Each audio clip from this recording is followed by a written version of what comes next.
কথা কি বুঝাতে পেরেছি? আজ আলোচনা হলো পঞ্চম প্রকার, অর্থাৎ আনুগত্য অবধারিত ও পালনীয়। এই কথাটা মানা, আনুগত্য অবধারিত ও পালনীয় এই কথাটা মানা। এই যে এতক্ষণ ধরে যেগুলো হৃদয়ে ধারণ করলাম, মুখে স্বীকার করলাম যে আল্লাহ রব্বুল আলামিন, রিসালাত, আখেরাত, নবুয়াত সব কিছুর যেই বিশ্বাস এবং মুখের স্বীকৃতি প্রদান, এই সমস্ত বিষয়গুলো করার পর আমাকে এই কথাটারও স্বীকৃতি দিতে হবে এবং এই কথাটাকেও মানতে হবে যে রাসূলুল্লাহ সাল্লাল্লাহু আলাইহি সাল্লাম আল্লাহ রব্বুল আলামিনের পক্ষ থেকে যত বিধান এনেছেন, যত পালনীয় বিষয় নিয়ে এসেছেন, সবগুলো মানা পালন করা আমার জন্য বাধ্যতামূলক। এই বিশ্বাস রাখতে হবে, বাধ্যতামূলক। নামাজ পড়া আমার জন্য বাধ্যতামূলক, রমাদান আসলে রোজা রাখা আমার জন্য বাধ্যতামূলক, যাকাত যদি আমার উপর ফরজ হয়ে যায় যাকাত আদায় করা বাধ্যতামূলক। এমনইভাবে যদি আমার সামর্থ্য ও স্বাবলম্বিতা চলে আসে তো আমার উপর হজ করাটাও বাধ্যতামূলক, ফরজ। এই কথাটা বিশ্বাস করতে হবে, মানতে হবে, কখনো জরুরতের খাতিরে মুখে স্বীকারও করতে হবে।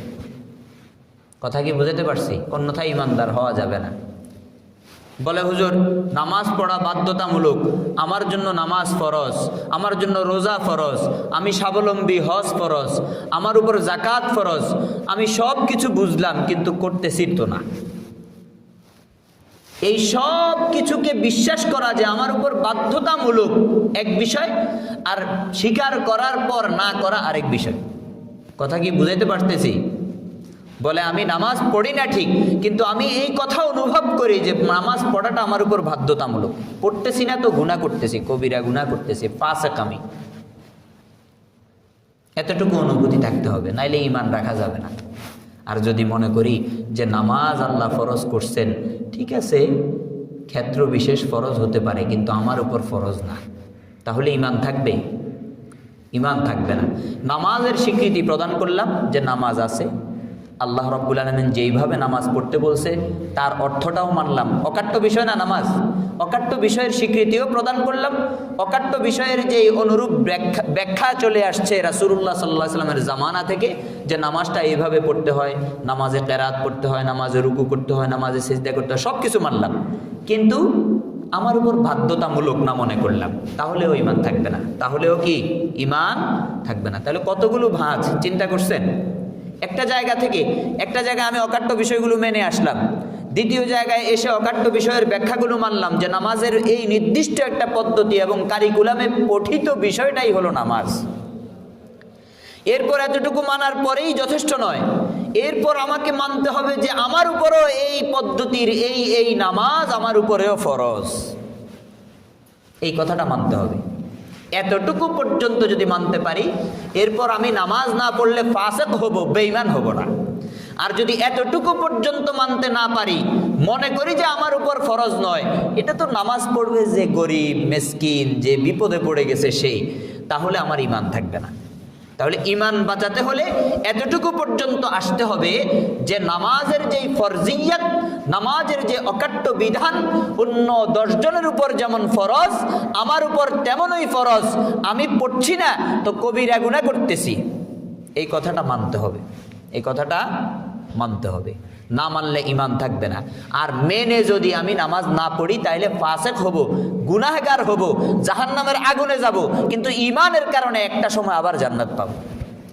আর যদি না মানি,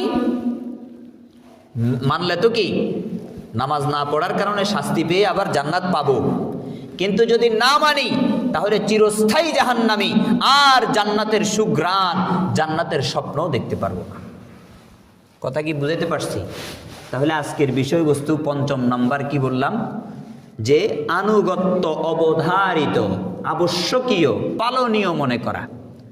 রাসূলুল্লাহ যা কিছু নিয়ে আসছেন সেগুলোর আনুগত্য প্রদর্শন, সেগুলোকে মানা, সেগুলো পালন করা, অক্ষরে অক্ষরে পুঙ্খানুপুঙ্খানুরূপে আমার জন্য পালন করা, এটা বাধ্যতামূলক, এই কথাটা মনে করতে হবে।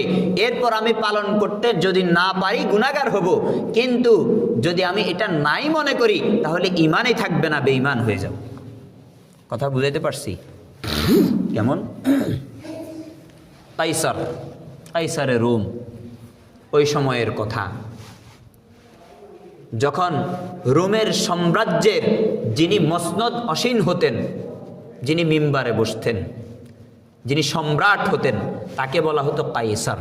কি শব্দ বলা হতো? কাইসার। আল্লাহু আকবার। রাসূলুল্লাহ সাল্লাল্লাহু আলাইহি ওয়াসাল্লামের যুগে কোনো এক প্রেক্ষাপটে কাইসারে রোমের কাছে, অর্থাৎ রোমের সম্রাটের কাছে ইসলামের দাওয়াত পাঠানো হয়েছিল, অথবা রাসূলুল্লাহর সাথে রিসালা অর্থাৎ চিঠিপত্রের মাধ্যমে আদান প্রদানে কিছু কথাবার্তা হয়েছে। তো হাদিস শরীফের মধ্যে, সহিহ ইবনে হিব্বানের মধ্যে এই কথাগুলো আসছে যে নবী আলাইহিস সালাতু ওয়াস সালামের কাছে একবার কাইসারে রোম অর্থাৎ রোম সাম্রাজ্যের সম্রাট, যাকে হিরাক্লিয়াস ইংরেজিতে বলা হয় আর বাংলাতে বলা হয় হিরাকাল, হিরাক্লিয়াস, সে পত্র প্রেরণ করছে রাসূলুল্লাহ সাল্লাল্লাহু আলাইহি সাল্লামের কাছে। সহিহ ইবনে হিব্বান এর মধ্যে এই হাদিসটা আসছে। আল্লাহু আকবার। বলেন যে وكتب قيصر إلى رسول الله صلى الله عليه وسلم إني مسلم। কাইসার নবী করিম সাল্লাল্লাহু আলাইহি ওয়াসাল্লামের কাছে পত্র প্রেরণ করেছে। নবী পাক সাল্লাল্লাহু আলাইহি ওয়াসাল্লামকে জানাচ্ছে, বলে হে মুহাম্মদ আমি মুসলমান। কি বলতেছে? আমি মুসলমান। কিন্তু তার অন্তরে আনুগত্যের অবধারিত হওয়াটা, আনুগত্য যে পালনীয় বিষয়, এই বিষয়টা ছিল না। সে মুখে স্বীকৃতি প্রদান করছে, নবী আলাইহিস সালাতু ওয়াস সালামের কাছে পত্র মারফত চিঠির মাধ্যমে জানিয়ে দিচ্ছে যে আমি মুসলমান, কিন্তু তার অন্তরে আনুগত্যের ছিটাফোঁটাও ছিল না। অর্থাৎ সেও যে ইসলামের আওতাভুক্ত এই কথাটা সে মনে করতো না, কিন্তু মুসলমান দাবি করত। কালিমাকে বিশ্বাসও করে, কালিমার স্বীকৃতিও প্রদান করে, কালিমার রূপ রেখা বিশ্বাস সব কিছু আছে, অর্থ সব কিছু বিশ্বাস করে, কিন্তু শুধু মনে করে যে আনুগত্যটা আমার উপর অবধারিত না, আনুগত্যটা আমার জন্য লাজেম না, আবশ্যক না। কাইসারে রোমের কথা, রোম সম্রাট যিনি। আল্লাহু আকবার। নবী করিম সাল্লাল্লাহু আলাইহি ওয়াসাল্লামের কাছে যখন রোমের সম্রাট হিরাক্লিয়াস পত্র মারফত জানাচ্ছে যে ইন্নী মুসলিমুন, আমি হলাম মুসলমান, নবী আলাইহিস সালাতু ওয়াস সালামের কাছে এই পত্রের পাশাপাশি ওয়াবাআসা ইলাইহি বিদানানির, কিছু দিনার হাদিয়া পাঠাইছে, কিছু টাকা পয়সা হাদিয়া পাঠিয়েছেন। নবী আলাইহিস সালাতু ওয়াস সালামের কাছে যখন পত্রবাহক ওই পত্র নিয়ে আসলেন, তার মুসলিম হওয়ার দাবিদারের পত্র, এবং ওই দিনারের পোটলাটা নিয়ে আসলেন, নবী পাক সাল্লাল্লাহু আলাইহি ওয়াসাল্লাম فقال رسول الله صلى الله عليه وسلم حين قرأ الكتاب, নবী পাক সাল্লাল্লাহু আলাইহি ওয়াসাল্লাম ওই পত্রটা বের করলেন, পড়ার সময় বলে উঠলেন, বলে ওয়াকাযাবা আদুউল্লাহ, বলে আল্লাহর দুশমন সে মিথ্যা কথা বলছে, সে আসলে মুসলমান না, সে আল্লাহর বড় দুশমন। ওয়ালাইসা বিমুসলিমিন, সে কোনো মুসলমান নয়। কাকে বলতেছে? ওই যে হিরাক্লিয়াসকে বলতেছে সে কোনো মুসলমান নয়, সে আল্লাহর দুশমন। আল্লাহু আকবার। নবী আলাইহিস সালাতু ওয়াস সালাম বলে ওয়া হুয়া আলান নাসরানিয়্যাহ, বরং সে এখনো খ্রিস্ট ধর্মের রীতিনীতি ফলো করে, খ্রিস্ট ধর্মের রীতিনীতি অনুযায়ী জীবন পরিচালনা করে। যদি সে মুসলমান হতো নামাজকে অবধারিত মনে করত, যদি সে মুসলমান হতো সিয়ামকে অবধারিত মনে করত, যদি সে মুসলমান হতো রাষ্ট্রীয় পর্যায়ে ইসলামকে অগ্রগণ্য করা এই বিষয়টাকে অবধারিত মনে করত। যেহেতু সে রাষ্ট্রীয় পর্যায়ে নিজের মুসলমানিত্বের উপর কোনো কিছু করতে পারছে না, সে রাষ্ট্রীয় পর্যায়ে মুসলমান হওয়ার পরেও মুসলমানের বিধানাবলী এগুলো পালন করে না, এবং অন্তরে এটাও মনে করে না যে এগুলো পালন করা অত্যাবশ্যকীয়। সেই কারণে নবী পাক সাল্লাল্লাহু আলাইহি ওয়াসাল্লাম বলে, সে আল্লাহর দুশমন, সে নাসারা, সে খ্রিস্টান, সে কখনো মুসলমান হতে পারে না। যদি মুখের স্বীকৃতি, অন্তরের বিশ্বাসের মাধ্যমে মুসলমান হয়ে যাওয়া যেত, তাহলে হিরাক্লিয়াসকে রাসূলুল্লাহ সাল্লাল্লাহু আলাইহি ওয়াসাল্লাম খ্রিস্টান বলতেন না, মুসলমান বলতেন। কি বলতেন? তার মানে বোঝা গেল অন্তরের বিশ্বাস, মুখে স্বীকার, সব কিছুর পরেও বেঈমান হওয়া যায়। সব কিছুর পরেও বেঈমান হওয়া যায়। বেঈমান হওয়ার কারণ কি? বলে যে আনুগত্যের যেই সমস্ত বিষয়াদি আছে সেগুলোকে সে আবশ্যক মনে করে নাই, অবধারিত মনে করে নাই, সেই কারণে সে অমুসলিম, সেই কারণে সে বেঈমান। ইসলাম সত্য, আপনি বললেও সত্য, না বললেও সত্য। ইসলামের প্রত্যেকটা আকীদা, বিশ্বাস স্বচ্ছ, আপনি বললেও স্বচ্ছ, না বললেও স্বচ্ছ। কারণ আপনার মতো আবু তালেবও বলেছিলেন। নবী পাক সাল্লাল্লাহু আলাইহি ওয়াসাল্লামের চাচা খাজা আবু তালেব, তিনি নবী পাক সাল্লাল্লাহু আলাইহি ওয়াসাল্লাম যখন দাওয়াত দিয়েছিলেন, কালিমার দাওয়াত দিয়েছিলেন, আল্লাহু আকবার, আবু তালেব রাসূলুল্লাহ সাল্লাল্লাহু আলাইহি ওয়াসাল্লামকে সত্যায়ন করেছেন। রাসূলুল্লাহ সাল্লাল্লাহু আলাইহি ওয়াসাল্লামের শানে কবিতা আবৃত্তি করেছেন। কত সুন্দর চমৎকার কবিতা আবৃত্তি করেছেন, শুনে দেখুন। আল্লাহু আকবার। আবু তালেব বলে, ওয়াদাউতানি ওয়াজআমতু আন্নাকা সাদিকুন وصدقت فيه وكنت ثم أمينا। আবু তালিব বলে, ভাতিজা মুহাম্মদ, তুমি আমাকে দাওয়াত করেছ, তুমি আমাকে ইসলামের পক্ষে আসার জন্য বলেছ। ওয়াজামতু আন্নাকা সাদিকুন, আমিও জানি, আমিও মনে করি তুমি সত্যবাদী, আমিও মনে করি তুমি সত্যবাদী, তুমি কোনো ধরনের মিথ্যা বলতে পারো না। ওয়া সাদাকতা ফীহি ওয়া কুনতা সাম্মা আমিনা, তুমি তোমার দাওয়াতের ক্ষেত্রে সত্য এবং আমি মনে করি তুমি বিশ্বাসযোগ্য, আমানতদার, তোমার দ্বারা কোনো ধরনের মিথ্যা আসতে পারে না। আবু তালেব বলে, ওয়া আরাফতু দীনাকা লা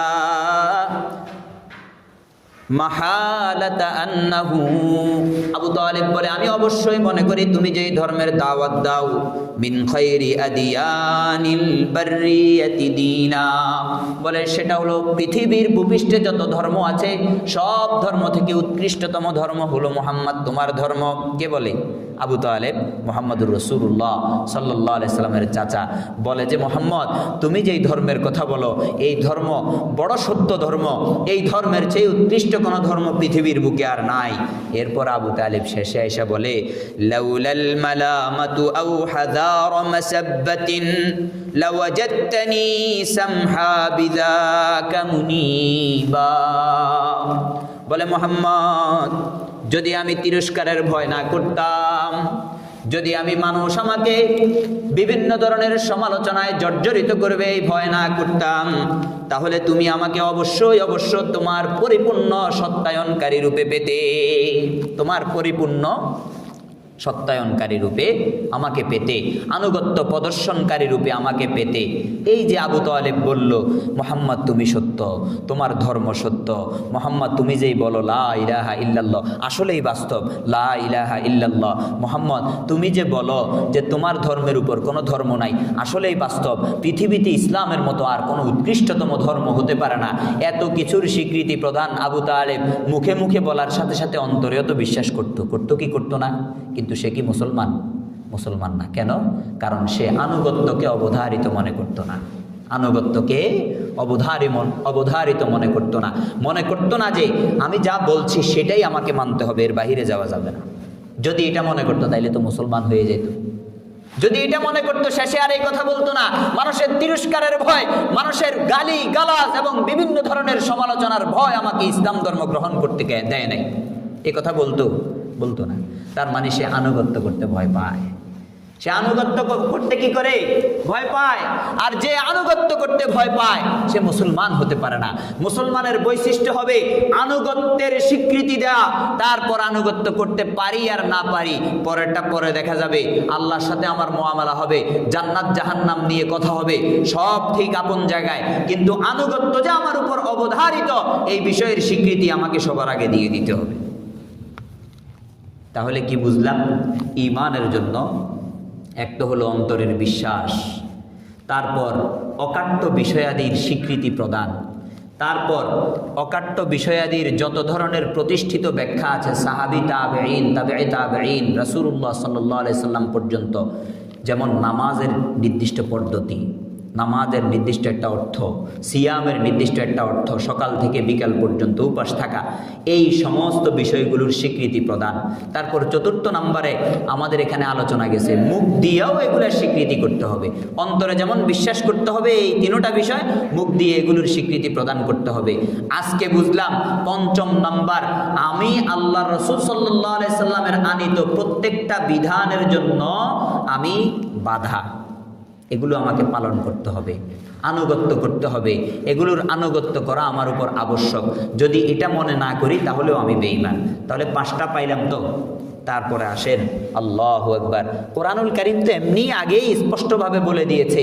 আমি আলোচনার শুরু লগ্নে আপনাদেরকে বলেছিলাম, কোরআন বলেছে ফালা ওয়া রাব্বিকা লা ইউমিনুনা হাত্তা ইউহাক্কিমুকা ফীমা শাজারা বাইনাহুম।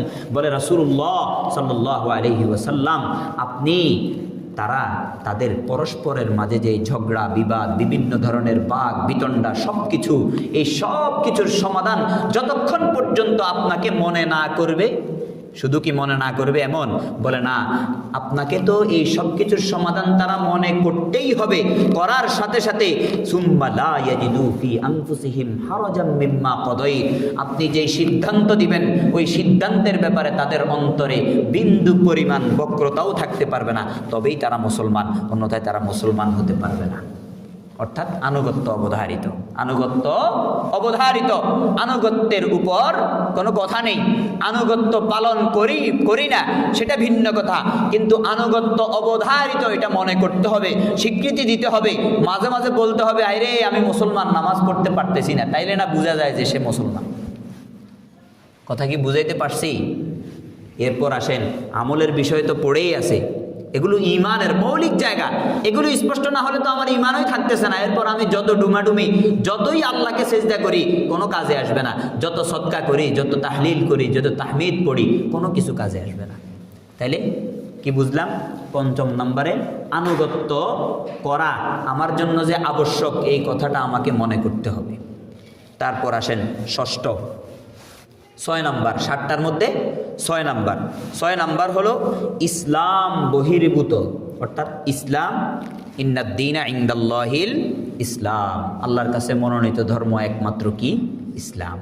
ইসলাম বহির্ভূত যত ধর্ম, খ্রিস্টান, ইহুদি, মাজুসি, বৌদ্ধ, হিন্দু, আরও যত ধর্ম আছে, ঠিক আছে না? তারপরে আসেন ইসলাম, ইসলাম অর্থাৎ বিধান চলবে তো কার? আল্লাহর। ইসলাম এর বাহিরের যত মতবাদ, যেমন সেকুলারিজম, নাস্তিক্যবাদ, গণতন্ত্র, সমাজতন্ত্র, আরও যত তন্ত্র মন্ত্র ইজম মতবাদ আছে, এই সব কিছুকে বর্জন করতে হবে, ইসলামকে ভেতরে ঢুকাইতে হবে। এতক্ষণ যেগুলো বলে আসছি যে লা ইলাহা, আল্লাহ ছাড়া কোনো ইলাহ নাই, মানে কি? আল্লাহ ছাড়া কোনো ধর্ম নাই, ইসলাম ছাড়া কোনো ধর্ম নাই, ইসলামই একমাত্র ধর্ম, খ্রিস্টান ধর্ম নয়, খ্রিস্টান ধর্ম আর নাই, ইহুদি ধর্ম আর নাই, বৌদ্ধ ধর্ম আর চলে না, হিন্দু ধর্ম আর চলে না। শুধু চলবে তো কি চলবে? আল্লাহর কাছে মনোনীত ধর্ম হিসাবে কি? ইন্নাদ-দীনা ইনদাল্লাহিল ইসলাম। লা ইলাহা বলে সকল ধর্মকে ফেলে দিলাম। ধর্মের সাথে সাথে সমস্ত মতবাদ, যেই সমস্ত মতবাদের মধ্যে কুফরি আছে, যেই সমস্ত মতবাদের মধ্যে আল্লাহর সাথে শিরিক আছে, ওই সমস্ত মতবাদ, তন্ত্র মন্ত্র, মানব রচিত সমস্ত কিছুকে ফেলে দিতে হবে। তারপর বলতে হবে ইল্লাল্লাহ, আছে তো একমাত্র আল্লাহ আছে, আছে তো একমাত্র দ্বীন ইসলাম আছে, সংবিধান কোরআন আছে, রাসূলুল্লাহ সাল্লাল্লাহু আলাইহি সাল্লামের বিধান সুন্নাহ। কালিমার মধ্যেও দুইটা অংশ, কালিমার মধ্যেও দুইটা অংশ। তাহলে বুঝলাম যে ইসলামকে মানার পর ইসলাম বহির্ভূত সকল ধর্ম মতবাদ থেকে মুক্ত ও সম্পর্কহীন ঘোষণা করতে হবে যে আমি ইসলামকে মেনে নিয়েছি, এখন আর অন্য ধর্মের কোনো বিষয় আমার মধ্যে ঢুকতে পারবে না। অন্য কোনো মতবাদ যেগুলোর মধ্যে শিরিক আছে, যেগুলোর মধ্যে কুফর আছে, এই মতবাদ আমার সাথে সংযুক্ত হতে পারবে না, কারণ আমি ইসলামী মতবাদে বিশ্বাসী। ইসলামী মতবাদ কি? রাসূলুল্লাহ সাল্লাল্লাহু আলাইহি ওয়াসাল্লাম বলেন, তারাকতু ফীকুম আমরাইন লান তাদিল্লু মা তামাসসাকতুম বিহিমা কিতাবাল্লাহি ওয়া সুন্নাত রাসূলি। বলে দুইটা জিনিস রেখে যাচ্ছি, এই দুই জিনিসকে যদি আঁকড়ে ধরো, জীবনভর পরিচালিত হও এই দুই জিনিস অনুকরণ করে, তাহলে কখনো তুমি গোমরাহ হবে না, কখনো তুমি পদচ্যুত হবে না। সেই দুই জিনিসের প্রথম হলো কোরআন, দ্বিতীয় হলো সুন্নাত রাসূলুল্লাহ সাল্লাল্লাহু আলাইহি ওয়াসাল্লাম। তো এই দুই জিনিস মানব কিসের ভিত্তিতে? যুগে যুগে নবীর ওয়ারিস ওলামায়ে কেরামের ব্যাখ্যা অনুসারে। কি অনুসারে? সরাসরি তো মানার সুযোগ নাই, আছে নাকি? হ্যাঁ, তাইলে তো ঝামেলা আছে না নাই? কারণ রাসূলুল্লাহ যদি সরাসরি কিতাব মেনেই আমি আমল করতে পারতাম, তো নবীকে আর আল্লাহ রব্বুল আলামিন প্রেরণ করতেন না। নবীকে প্রেরণ করার দ্বারা আল্লাহ এটাই আমাকে বুঝাতে চান যে নবী ছাড়া তুমি কিতাব বুঝতে পারবে না। তেমনইভাবে বর্তমান জামানায় ইসলাম পালন করব, কোরআনকে সংবিধান মানব, সুন্নাহ অনুযায়ী জীবনযাপন করব, সব কিছু করব, কিন্তু মুরব্বী একজন লাগবে। মুরব্বী ছাড়া হইলে তখন আমার অবস্থা কেমন হবে? সংসারে বাবা দীর্ঘ সময় ধরে ছায়া দিয়ে আছে। আমাদের সংসারে বলেন, আপনাদের সংসারে বলেন, প্রত্যেকে এটা ফিল করবেন একটা সময় গেলে। যৌথ ফ্যামিলিগুলো যে 11টা ছেলে একসাথে সংঘবদ্ধভাবে এখনো এক পাতিলে খায়, অবদান কার? আব্বার। আব্বা শক্ত আছে, আব্বা ধরে রাখছে, আব্বা মায়া মমতা স্নেহ সব কিছু দিয়ে ধরে রাখছে। এই বাবাটা যখন মরে যায় তখন ছেলেগুলোর অবস্থা কেমন হয়? পাতিলে পাতিলে আওয়াজ হয়। তখন আর ওই গৃহবধূ যারা যেখান থেকে আসছে তারা আর মিলেমিশে থাকতে পারতেছে না। বলে কেন? ওই যে আব্বা আম্মার ইন্তেকাল, মুরব্বী চলে গেছে। মুরব্বী হারা যখন হয় তখন মানুষ নিজেই ভারসাম্য হারায় ফেলে। কথা কি বুঝাইতে পারছি? তো নিজে নিজে ইসলাম মানতে যাইবেন মুরব্বী ছাড়া, উস্তাদ ছাড়া, তখন শয়তান ঢুকে যাবে মাঝখান দিয়ে, পাতিলে পাতিলে বাড়ি লাগাইয়া দিবে। কথা কি বুঝাইতে পারছি? এই কারণে কি করতে হবে? ইসলামকেই মানব। কিসের আদলে? সুন্নাতে রাসূলুল্লাহ মানব, কোরআন মানব। কাদের ব্যাখ্যা অনুসরণ করব? উম্মতের হক্কানি ওলামায়ে কেরামের ব্যাখ্যা অনুসরণ করব। উম্মতের হক্কানি ওলামায়ে কেরাম যেইভাবে বলবেন, যেই ব্যাখ্যা অনুসরণে আমাকে মানতে বলবেন, যেইভাবে চলতে বলবেন, চেষ্টা করব ওইভাবে চলতে। পরিপূর্ণ না হলেও চেষ্টা করব 80, 90, আস্তে আস্তে বাড়াবো, পার্সেন্টেজ বাড়াবো, কমাবো না। কারণ মক্কার মধ্যে একজন মাত্র মুসলমান ছিলেন, মুহাম্মদুর রাসূলুল্লাহ সাল্লাল্লাহু আলাইহি সাল্লাম। তারপর বেড়েছে হযরতে খাদিজাতুল কুবরা রাদিয়াল্লাহু তাআলা আনহা, তারপর বেড়েছে হযরতে আবু বকর সিদ্দিক রাদিয়াল্লাহু তাআলা আনহু, তারপর বেড়েছে হযরতে আলী কাররামাল্লাহু ওয়াজহু, তারপর বেড়েছে হযরতে যায়েদ ইবনে হারেসা রাদিয়াল্লাহু তাআলা। বাড়ছে না কমছে? বাড়তে থাকবে। দিন বাড়তে থাকবে, দিন কখনো কমবে না। দিন নিভানো যায় না। দিন হলো এমন চেরাগ, প্রজ্বলিত এমন এক চেরাগ যেটাকে কখনো নেভানো সম্ভব নয়। সুতরাং আমারও আগ্রহ, উদ্দীপনা, স্পৃহা সামনের দিকে অদম্য যাত্রায় বাড়তে থাকবে। আমি ইসলামের একবারে পরিপূর্ণ ইসলাম পালন করি, যে এরকম 50% পারতেছি, আর 50% পারতেছি না। কালকে সকাল থেকে আমাকে চিন্তা করতে হবে এই 50কে কিভাবে 51 করা যায় মানার ক্ষেত্রে, আর সীমা লঙ্ঘনের ক্ষেত্রে কেমনে কমানো যায়। অর্থাৎ আগে 50 ছিল, এখন কেমনে 49 হয়। প্রতিনিয়ত আমাকে ডেভেলপ করতে হবে, আমাকে জান্নাতের দিকে যাইতে হবে, তাহলে আমি সেটার আমল করতে পারবো। ওয়াসারিউ ইলা মাগফিরাতিম মির রাব্বিকুম ওয়া জান্নাতিন আরদুহা কাআরদিস সামাই ওয়াল আরদ। আল্লাহ রাব্বুল আলামিন বলে, এমন জান্নাতের দিকে যাও যেই জান্নাতের প্রশস্ততা আসমান জমিন সম। শুধু জান্নাতের যে একটা আর্দ্রতা, গাঢ় একটা জমিন আছে, এই জমিনের অবস্থা, যেই জান্নাতের প্রশস্ততা এত বেশি, সেই জান্নাতের দিকে আল্লাহ রাব্বুল আলামিন আমাদেরকে যাওয়ার জন্য বলেছেন। তাহলে কি বুঝলাম?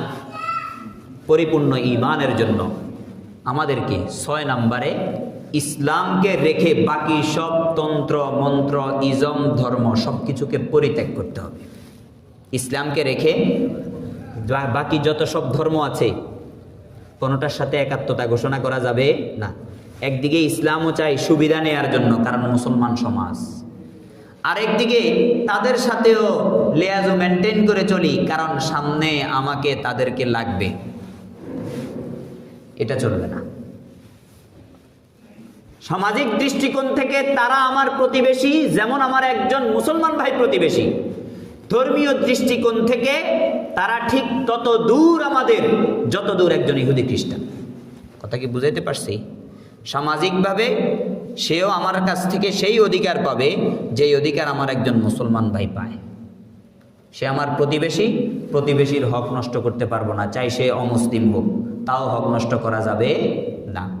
মুসলমান ভাইয়ের প্রতিশোধ যেমনভাবে নিব, অমুসলিম ভাইয়ের প্রতিশোধ তেমনই নিব। কোরআনুল কারিমে বলছে যে আপনাকে একজন একটা থাপ্পড় দিয়েছে, ওই ওজনের থাপ্পড় দিতে পারবেন, এর চেয়ে বেশি হলে জুলুম হবে। কথা কি বুঝাতে পারছি? এখন মুসলমান ভাই দেখে মাফ করে দিলাম, আর অমুসলিম ভাই যখন প্রতিবেশী আসলো তখন তার ঘর বাড়ি সব সুবিধা তাকে উঠাইয়া দিলাম। এটা কি ইসলাম শিখায়? শিখায় না। ইসলাম শিখায় ইনসাফ হবে প্রতিবেশীর ভিত্তিতে। মুসলিম গায়রে মুসলিম দোনোজন সমান, মুসলিম গায়রে মুসলিম দোনোজন সমান। কিন্তু ঈমানের যখন কথা চলে আসবে তখন মুসলমানই আমার ভাই, গায়রে মুসলিম আর বন্ধুও না, ভাই না। কথা কি বুঝাতে পারছি? দুইটা জায়গা, একটা হলো ধর্মীয় দৃষ্টিকোণ থেকে, আর একটা হলো সামাজিক দৃষ্টিকোণ থেকে। এই কারণে আমাকে যদি পরিপূর্ণ মুমিন হইতে হয়, ঠিক ঈমানের বহির্ভূত যত ধরনের যত কিছু আছে, কুফর শিরিক, এগুলো সব কিছু থেকে আমাকে মুক্ত ঘোষণা করতে হবে। কুফরি করা যাবে না, শিরিক করা যাবে না। যদি শিরিকই করলাম তো মুসলমান কেমনে হইলাম? যদি কুফরিও করলাম তো মুসলমান কেমনে হইলাম? কুফরিও করব, শিরিকও করব, এদিকের গুড়ও খাবো, ওইদিকের চিনিও খাবো, এরপর আবার মুসলমানও থাকতে চাইবো, তো আমার বর্ণটা কি? আমি কি সাদা না কালো? নির্ণয় করেন। আমি তো নিজেকে মিশ্রণ করে ফেললাম, না সাদা হইতে পারলাম, না কালো হইতে পারলাম, না সাদা পথ জান্নাতের পথে যেতে পারলাম, না জাহান্নামের পথ সরাসরি ধরতে পারলাম। তো মাঝখানে যারা আছে এদের পথ কি? আল্লাহ বলে যে এরা আসলে জাহান্নামেই যাবে, কিন্তু ইন্নাল মুনাফিকিনা ফিদ দারকিল আসফালি মিনান নার, জাহান্নামের একবারে সর্বনিম্ন স্তর যেটা আছে এটা হচ্ছে তার। কারণ সে মুসলমানদের সাথে ধোঁকাবাজি করছে, পারতপক্ষে সে অমুসলিমদের প্রতি হৃদ্যতা পোষণ করছে এবং মুনাফিকি করছে। মুনাফিকির কারণে আজকে তার পরিণতি হবে জাহান্নামের সর্বশেষ স্তর। কথা কি বুঝাইতে পারছি? এই কারণে আল্লাহু আকবার। আল্লাহ রাব্বুল আলামিন কোরআনুল কারীমের মধ্যে ইরশাদ করেন, قد تبين الرشد من الغي فمن يكفر بالطاغوت ويؤمن بالله فقد استمسك بالعروة الوثقى لا انفصام لها والله سميع عليم। আল্লাহ রাব্বুল আলামিন আমাদেরকে ঈমান বহির্ভূত সমস্ত কিছু থেকে মুক্ত থাকার জন্য এবং মুক্ততার ঘোষণা দেওয়ার জন্য বলছেন। আল্লাহ রাব্বুল আলামিন বলেন কদ তাবায়্যানার রুশদ, বলে সঠিক পথ এবং ঈমানের পথ নির্ণয় হয়ে গেছে, সুস্পষ্ট হয়ে গেছে, মিনাল গায়্যি, পথভ্রষ্টতার পথ থেকে। অর্থাৎ এখন থেকে ঈমানের পথ আলাদা, কুফুরির পথ আলাদা। ঈমান একদিকে হবে, শিরিক অন্য দিকে হবে, কুফুর একদিকে হবে, ঈমান আরেক দিকে হবে। কারণ আলো আধারই একসাথে মিলতে পারে না, হয় আলো হবে নাইলে অন্ধকার হবে, হয়তো তোমার মধ্যে অন্ধকার ঢুকবে নাইলে আলো ঢুকবে। এই কারণে আল্লাহ রাব্বুল আলামিন পথ নির্ধারণ করে দিয়েছেন। কদ তাবায়্যানা লাহুমুর রুশদু কদ তাবায়্যানার রুশদু মিনাল গায়্যি, বলে এখন থেকে পথভ্রষ্টতার পথ থেকে ঈমানের পথ সুস্পষ্ট হয়ে গেছে। ফামান ইয়াকফুর বিত-তাগুত, এখন যারা ভিন্ন পথ এবং গোমরাহির রাস্তাকে অস্বীকার করবে, ওয়া ইউমিন বিল্লাহ, এবং আল্লাহর প্রতি পূর্ণ আস্থা বিশ্বাস স্থাপন করবে, ফাকাদ ইসতামসাকা বিল উরওয়াতিল উসকা, আল্লাহ রাব্বুল আলামিন বলে যারা কুফরকে বর্জন করবে, শিরিককে বর্জন করবে, আল্লাহকে অর্জন করবে, শিরিককে বর্জন করবে, আল্লাহকে অর্জন করবে। কথা কি বুঝাইতে পারতেছি? যারা কুফরকে বর্জন করবে, শিরিককে বর্জন করবে, আর আল্লাহ রাব্বুল আলামিনকে অর্জন করবে, হাসিল করবে।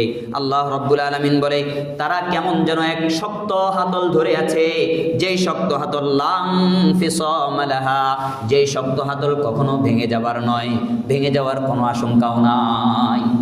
এটাকে এই নবী করিম সাল্লাল্লাহু আলাইহি ওয়াসাল্লাম বলেন, তারাকতু ফীকুম আমরাইন লান তাদিল্লু মা তামাসসাকতুম বিহিমা কিতাবাল্লাহি ওয়া সুন্নাত রাসূলি। বলে দুইটা জিনিস রেখে যাচ্ছি, তারাকতু ফীকুম আমরাইন লান তাদিল্লু, কোরআন মানছো, হাদিস মানছো, এর বাহিরে যাও নাই, এর বাহিরের সব কিছুকে তাগুত মনে করেছ, এর বাহিরের সমস্ত কুফরিকে বর্জন করেছ, এর বাহিরের সমস্ত শিরিকগুলোকে বর্জন করেছ, কোরআন অনুযায়ী চলেছ, হাদিস অনুযায়ী চলেছ, নবী পাক সাল্লাল্লাহু আলাইহি ওয়াসাল্লামের প্রতি যেমন ঈমান এনেছো তেমন আমলও করেছ, আনুগত্যকে অবধারিত মনে করেছ।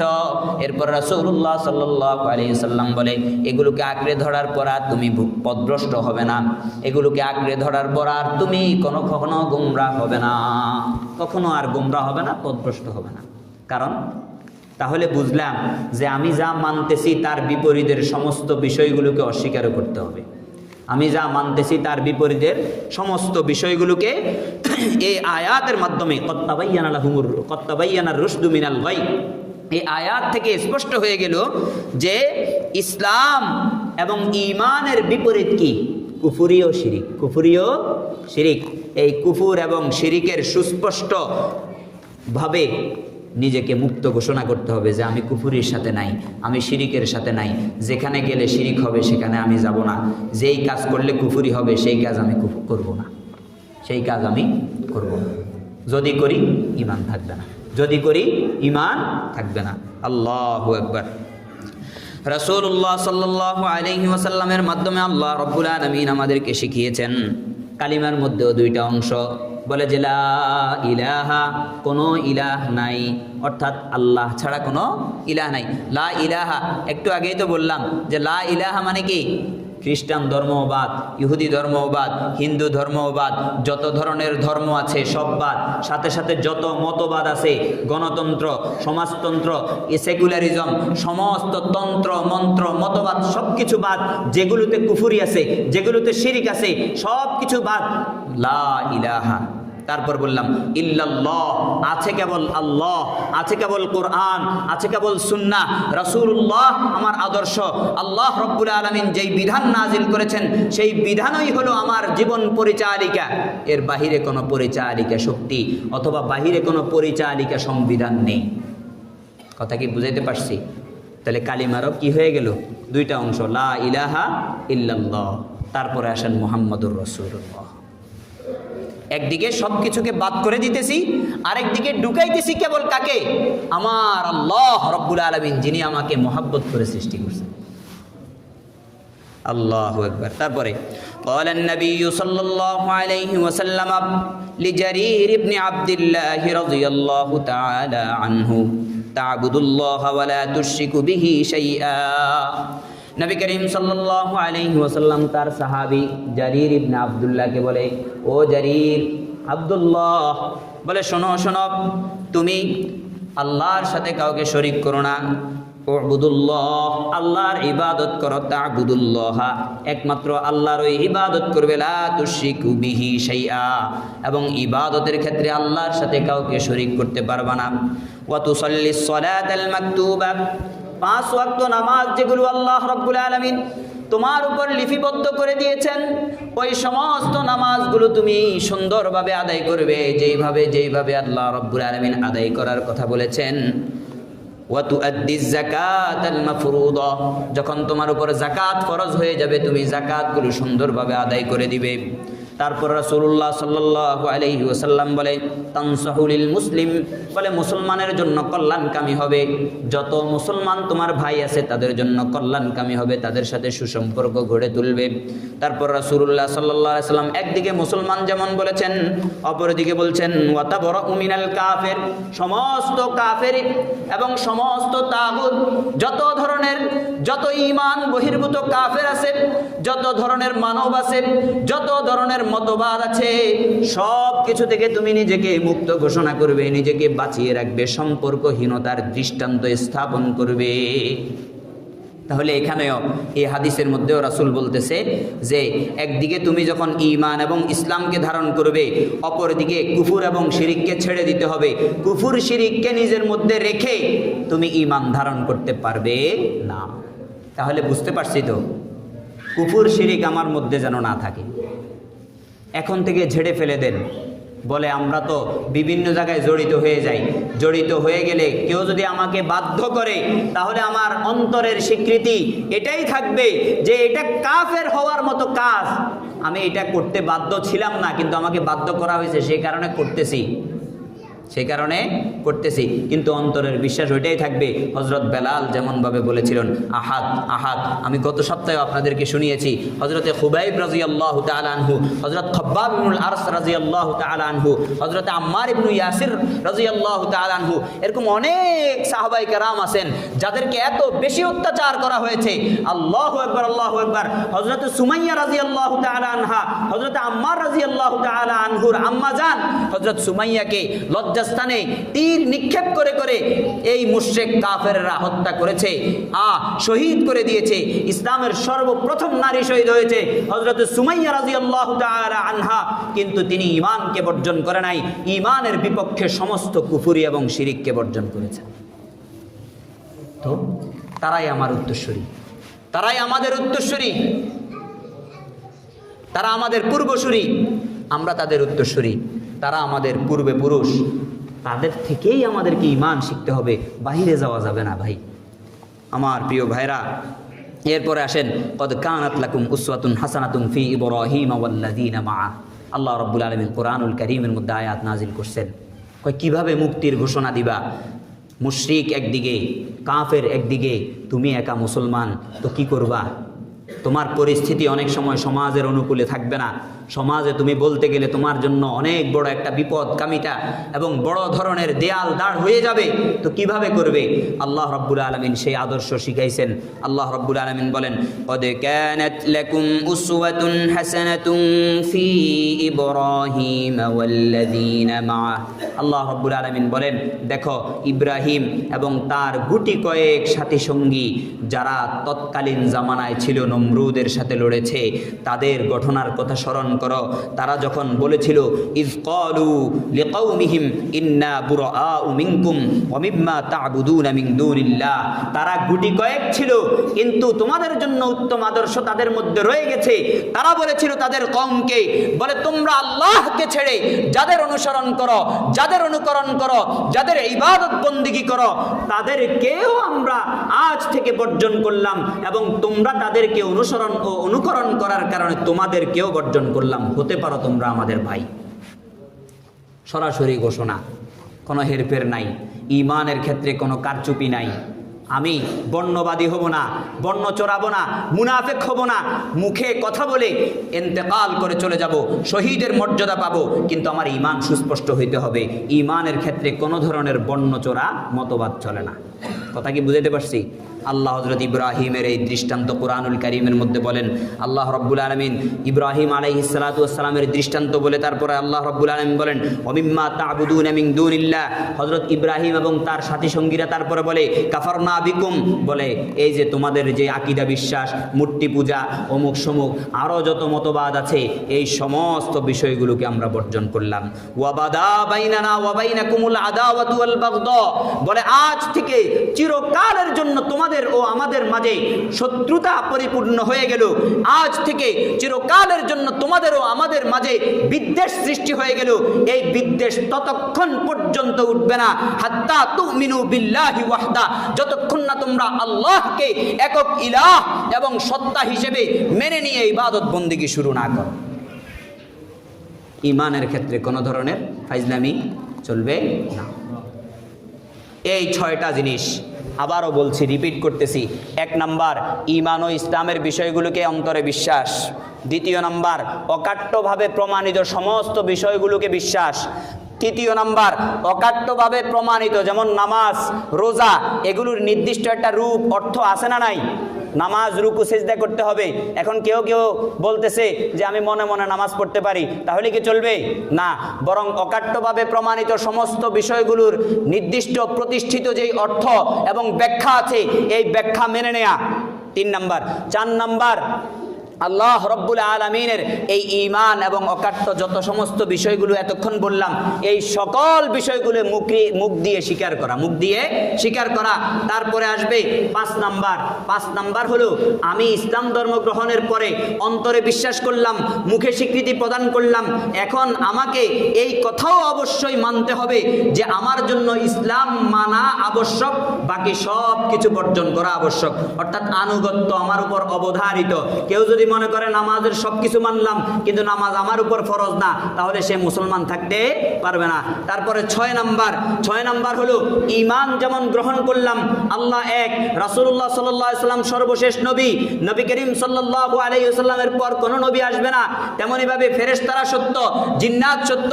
এই যে সমস্ত কিছুর উপর ঈমান আনলাম, বিপরীতে সকল কুফর, সকল শিরিক এবং সমস্ত ইজম মতবাদ যেগুলো ইসলাম বহির্ভূত আছে সব কিছুকে বর্জন করতে হবে।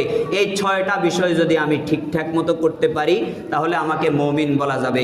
এরপরে 7 নাম্বার বিষয় হলো আমার ঈমানকে পরিপূর্ণ করার জন্য আল্লাহ যেভাবে বলেছেন, রাসূলুল্লাহ যেভাবে দেখাইছেন সেইভাবে চলবো, আমল করব। আমাকে পরিপূর্ণ ঈমানদার হিসেবে জান্নাতে যাওয়ার জন্য সহায়ক হবে ওই আমলগুলো। কিন্তু আমল ছাড়া ঈমান থাকবে, কেমন থাকবে? ওই যে ছন্ন ছাড়া ঘরের মতো। কথা বুঝে আসছে?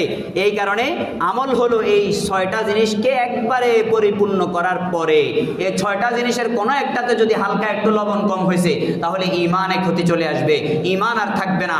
এরপর 7 নম্বর বিষয় হলো আমল। আমলের মধ্যে ত্রুটি আসলে ঈমান যাবে না, ফাসেক হবেন, গুনাহগার হবেন, কিন্তু ঈমান থাকবে।